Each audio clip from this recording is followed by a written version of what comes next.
Hello, it's Frank and Terina back in the garage. Today we are going to take apart the mystery shock, piston assembly, look at the rod guide, and all the components of the shock.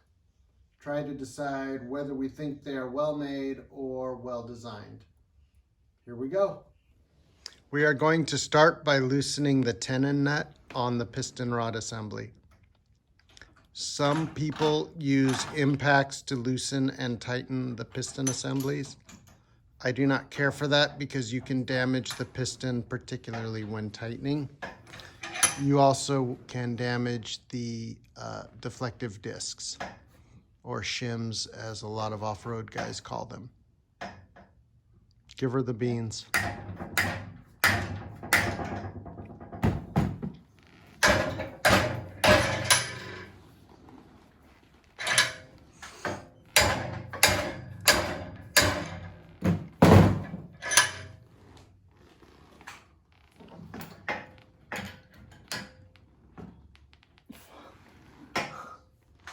No profanity. This is, I rate our videos for children.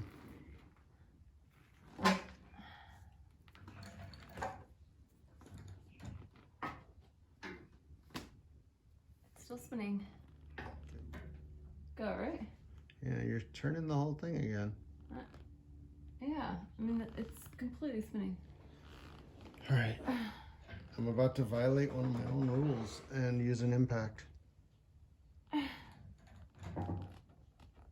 Okay, stop. I've never done this without using shock oil because I'm cheap and I used to have free shock oil. Okay, just put it in the little nozzle. This nozzle? Yep, and just give it a little squirt. Perfect. Now put the air hose on.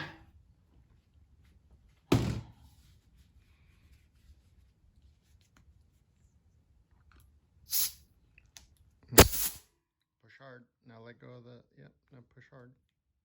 Okay, we just oiled it. Okay. Now pull the trigger for a few seconds. I'm sorry, what was that face? It's a little scared there.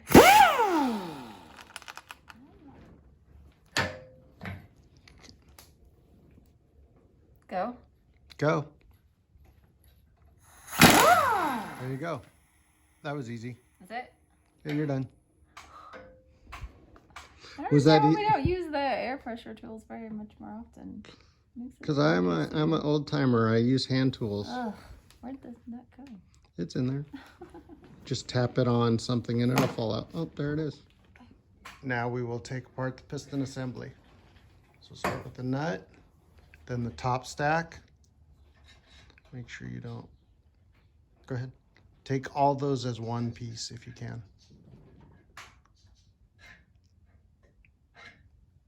Oh, all right. You can pull that off if you want.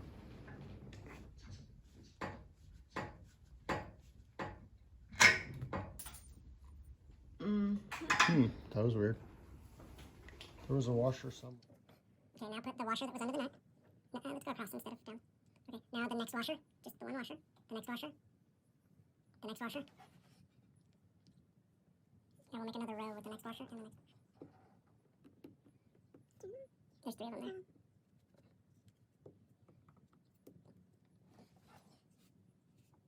Okay, there's washers on the bottom of that. You're going to do the same thing at the bottom. So start with this washer over here, in this corner. No, this washer. Then, no, right here in the bottom. Now the next biggest washer. The next biggest washer. Next biggest washer. Flip over that largest washer on the bottom and see if there's anything under it.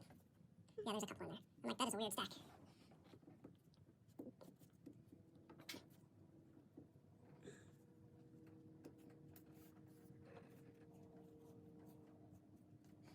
We actually have that stack upside down. Flip all this one? Yes, please.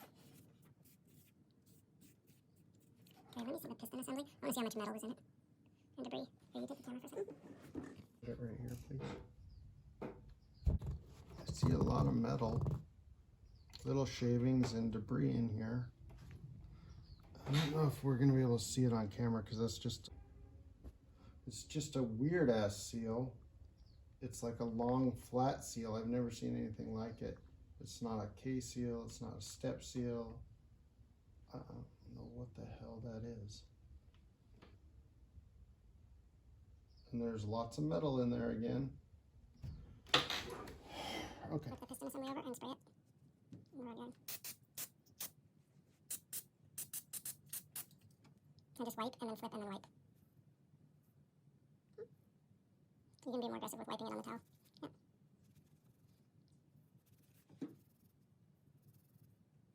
Keep going.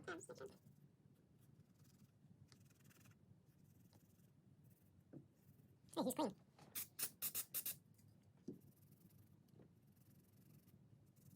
It's a lot of rust color.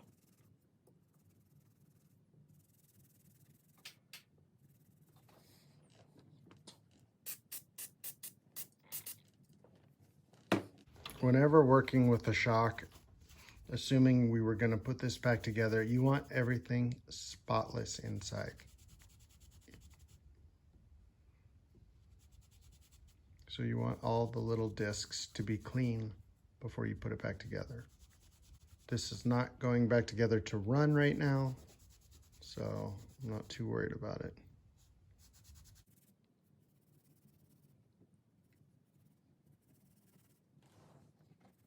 I've seen a lot of weird colors come out of shocks, but that's really brown. That looks like a shock that didn't have oil and just had rust in it. I'm not familiar with that kind of seal. I've not seen it before. We're gonna try to pull it out without destroying it. Probably not gonna happen.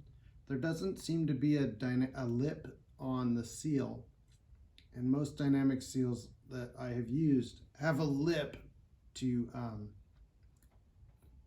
basically pressure gets behind the lip and pushes it into the rod to keep a seal no matter what, even if the seal wears. This doesn't seem to have that. That's very strange. So as I said, I'm not familiar with this seal. We're going to try to pull it out gently at first.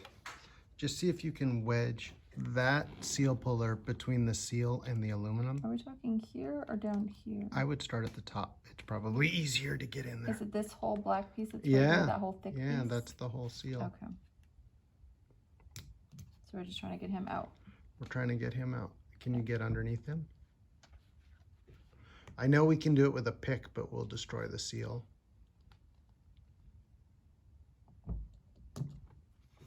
We might destroy the seal anyways. I'm not real worried about it.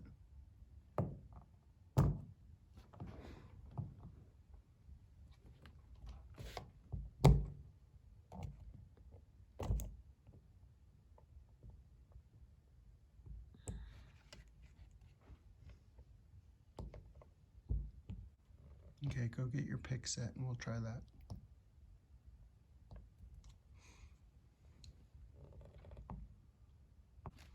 I would probably use the 45-degree pick.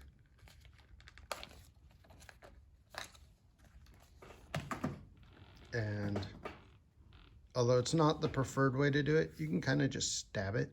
Yeah. And it should just pull out.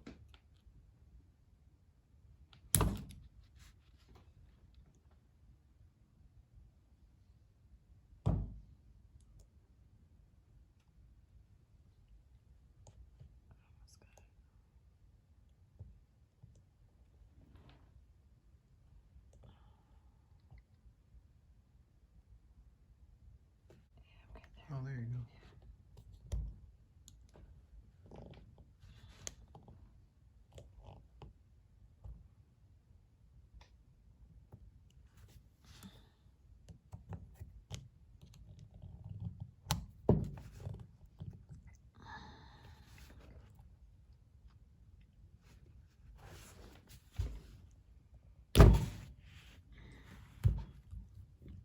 It's pulling it. Mm-hmm.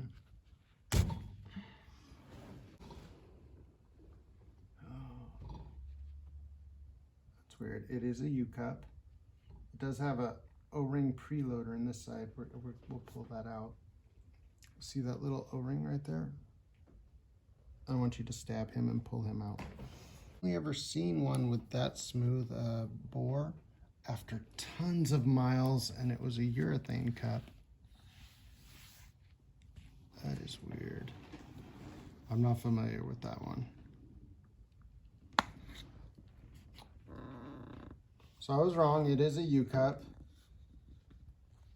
It's just, those can be good seals if they are used properly. Most shocks have them. They don't usually have aluminum in the O-ring. All right, let's talk about the rest of this seal. Okay. One of the main things I'm not crazy about with this shock is the dual O-ring. Now, the reason for that is as soon as you put two O-rings next to each other, you have created a confined space which creates a pressure trap. As the shock heats or cools, the amount of volume in this increases and decreases, and you're more likely to blow an O-ring than if you had a single O-ring. Every O-ring handbook I've ever looked at says never to do that unless you vent one side to atmospheric pressure or outside pressure. This does not have that. If you want to read up more on the problems for that, you can look in a Parker O-ring handbook. I believe it's available online on the Parker website. But it's definitely a no-no. The piston itself does not appear to be a bad design. There's a lot of burrs and, oh man, there's a lot of burrs, and I just kicked up a huge piece of aluminum. Can you see that piece of aluminum that's just hanging off the shock piston? Possibly right here on the edge, but that is a huge piece of aluminum to be inside of a shock absorber. So yeah, that looks like a hair, but it's just a piece of aluminum. This is a wear band. It goes between the aluminum and the shock body. Dynamically, pressure gets behind it and pushes it into the wall of the shock. So when the piston is moving, there's hydraulic pressure pushing this out into the inner diameter of the shock tube. Not always do you have good pressure behind it, so you usually would put an O-ring behind this to give it a little preload to make sure it hits. I don't know what the dimensions are called out by the manufacturer for this particular one, but it looks like, come close, when it's in the static state, that the ring is about the same height as the aluminum. I would cut the aluminum down 10 thousandths. It doesn't need to be there, and that could be where that giant burr came off. You don't need that much positive location of the wear band. As I said, the piston itself looks pretty typical of an off-road piston. Just a bunch of drilled holes and some mill work. I would like to see some corners broken. You can't feel this, but there are sharp burrs on every machined corner of this piston. Right here, it's dragging on my hands. You can see a burr. I don't know if you guys can see that. Let me turn this around. There's a huge burr pushed up right on the edge. I don't know if you can see. Can you see a little shiny spot right where my fingernail is? So it's just kind of sloppy machining. I would throw them in a tumbler for 10 minutes and they would be light years better. Well, there are 2 bleed holes drilled in it right there. So if you want more bleed, you have to drill them yourself. In my experience, bleed holes drilled horizontally like this are quite a bit more restrictive than ones that are drilled straight through somewhere. Flipping the piston over and looking at the compression side, I do like the little standoffs for the to support the shims, deflective discs. Otherwise they tend to bend and potato chip. There are so many burrs on this. If you have a set of these shocks, I would flat sand both sides and at least give them a quick deburr and a thorough scour. There are so many burrs on this piston. It's unbelievable. Right now, to the flat area. Yep, now roll it closed. So that's 10 thousandths disc. You're gonna write 0.010. Repeat as necessary. That's 10, probably. Push it hard. Oh, right, 0.009, and let's see what we end up with. I'm sure that's just oddly tolerant to 10 thousandths. You don't need to measure those two, those are just washers. 0.008.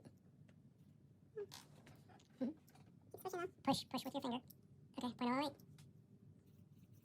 I would expect thinner discs to thicker discs. 0.009.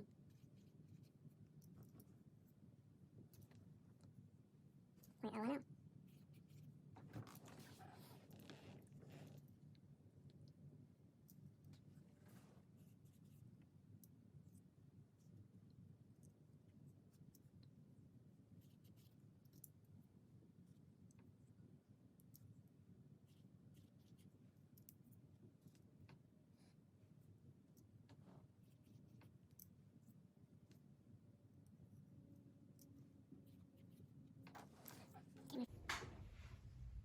We measured the thickness of all the discs. They came in at 0.008 to 0.010, or 8 to 10 thousandths. Oddly, there were some at 9 thousandths, which, because we cleaned them, I don't think is a lot of debris on the disc. I'm wondering if their disc supplier just has really poor tolerances. And I'm wondering if their disc supplier has poor tolerances or they have a rather big lack of QC. There's no reason to have discs in every thousandth increment unless you are on an IndyCar or Formula One team where the precision is really important. The other weird thing about this is when I build stacks, I like to go from thin discs to thick discs. As you can see here, you have 10 thousandths, 9 thousandths, 9 thousandths, 10 thousandths. Let's just say those are all 10 thousandths. Putting an 8 thousandths disc behind a 10 thousandth really isn't gonna do much for your valving. It is such a fine tuning move that most desert trucks would never even notice it. That's just strange. It doesn't appear to have happened on rebound, although there is an 8 thousandths disc in the middle of the stack. I would have gone 10, 10, 10, 10, 10 and called it a day. If I wanted to soften the stack, I would have changed the cover disc to an 8 thousandth, not the rest. Very strange. Going into some of the other items on the shock, this is the valve core. You should have a high pressure valve core. Every high pressure valve core I've ever seen has a white Teflon band where this little band of red is.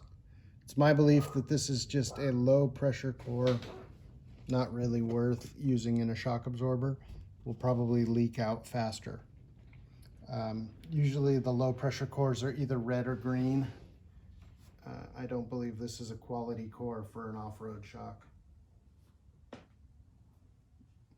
The cap is just a cheap tire cap, low pressure again. One of the things about Schrader cores, if you read Schrader's book, is the core itself is a temporary seal for filling and I'm going to use the word unfilling, but filling and unfilling the shock or the pressure chamber. The final seal is actually the cap.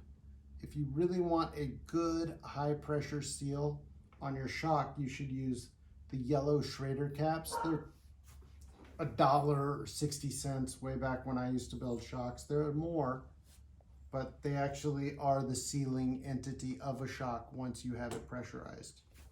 So many shock companies use cheap caps, and I see a lot of people not using caps, and it makes no sense.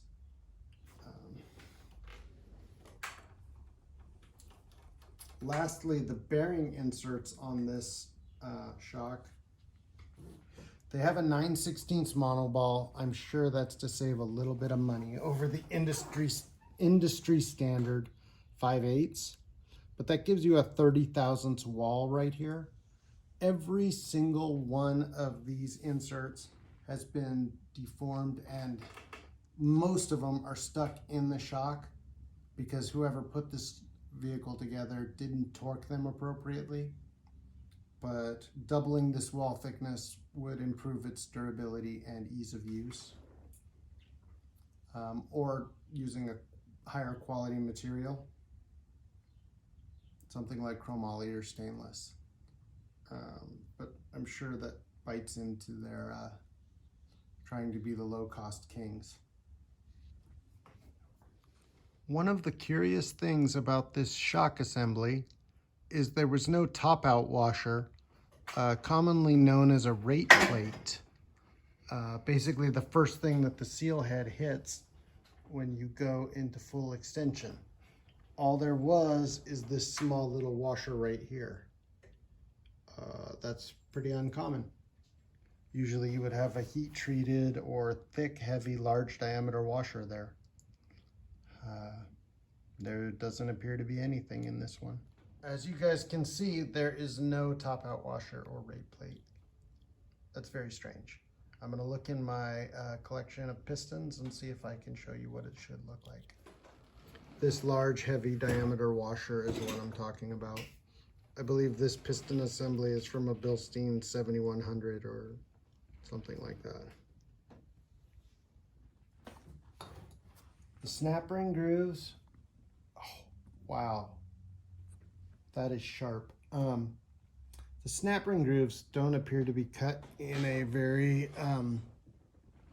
round manner. They're actually flat bottomed and flat edged, which is kind of weird for a round cross section retaining ring. But there are so many burrs and so many scratches in here. I would hone this. I would hone the last 2 inches of this tube before I ran it. Again, there are just burrs on the groove. And normally that doesn't matter, except you have to push O-rings past that groove. And because it's oddly engineered, you have to push 2 O-rings past that groove, which means you're probably gonna tear 2 O-rings. My last critique of the shock for today is they have the reservoir caps inset so far that it could be a pain to change them and or a pain to charge them. I don't know why they felt the need to put them in so deep.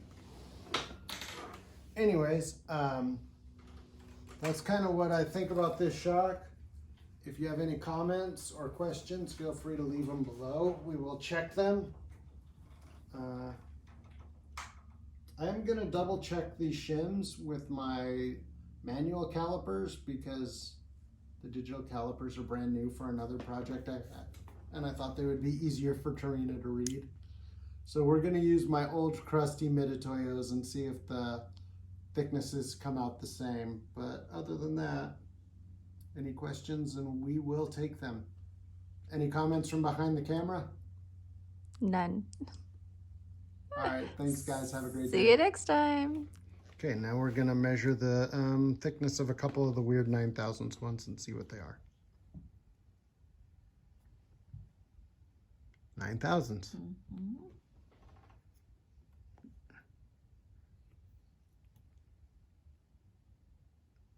9/1000. Measure the 10. What the? All right, keep going.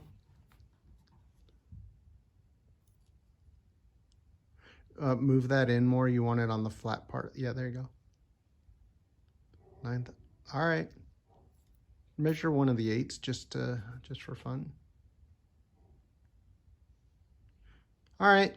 So calipers are reading right. It's just a screwball mess. So just for fun, we're going to check the durometer of the O-rings. 78. You got it lean. There you go. 78. That's pretty much what I would use for a static O-ring, so makes sense.